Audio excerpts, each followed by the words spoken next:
Hello friends, so we're going to learn about pedigree analysis. Then it's not about dog food. So first, what is it, then what's its significance, and then some symbols related to it, and then a question. So pedigree analysis is the analysis of several traits in a human generation using a family chart or a tree. So what's its significance? It is really useful for genetic counselors, as we got to know about Queen Victoria's family, who was a carrier of hemophilia. Similarly, we can get to know about various other hereditary diseases like phenylketonuria, it is there, then sickle cell anemia is there, and many more. So here we have some symbols related to it. First is this symbol represents that it is a male. A circle represents it's a female, and this represents the sex is unspecified. So if the symbol is totally colored like this, it means that the male is a sufferer.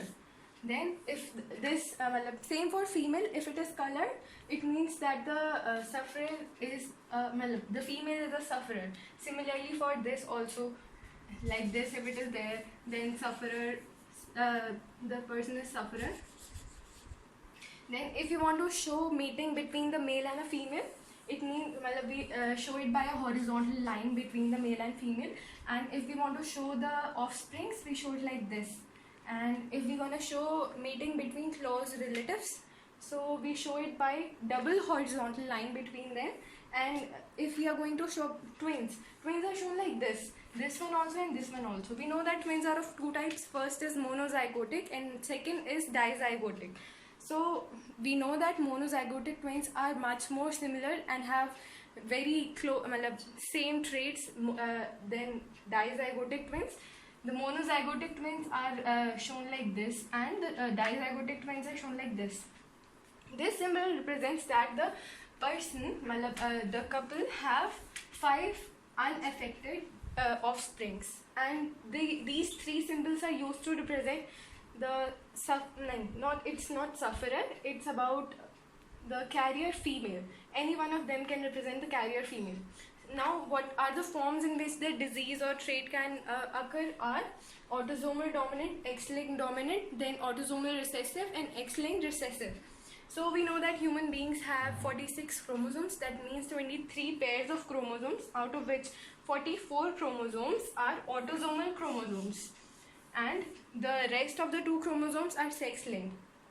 So if the disease is occurring due to those 2 chromosomes, that means sex-linked chromosomes, then it is represented by X-linked dominant or X-linked recessive.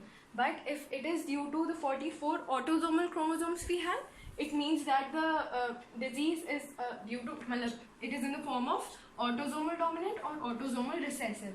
Now if we get a question like this, so how we are going to analyze it? So we have a statement that no generation is skipped. If this statement is true, it means yes, no generation is skipped. It means that the trait is dominant. The trait is dominant, and if any generation is skipped, then it means that the trait is recessive. Now for dominant also we have 2 types, X-linked dominant and autosomal dominant. X-linked dominant, for that we have all affected fathers have affected mother and all daughters are also affected.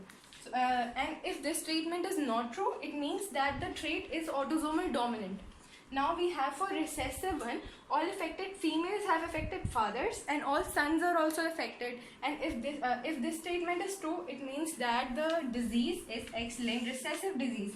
And if this statement is not true, it means the disease is autosomal recessive. So we got to know about this. We have a question here. It shows mating between the male and female, we learned. And here we have 4 offsprings.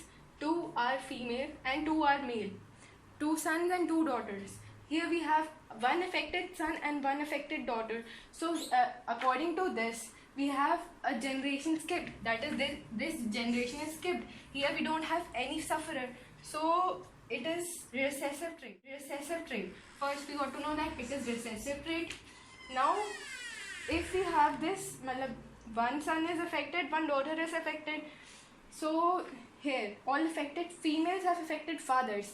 This female is not having affected father. So according to this we got to know that the trait is autosomal recessive. So by this way we can analyze any family chart or pedigree analysis. So thanks a lot.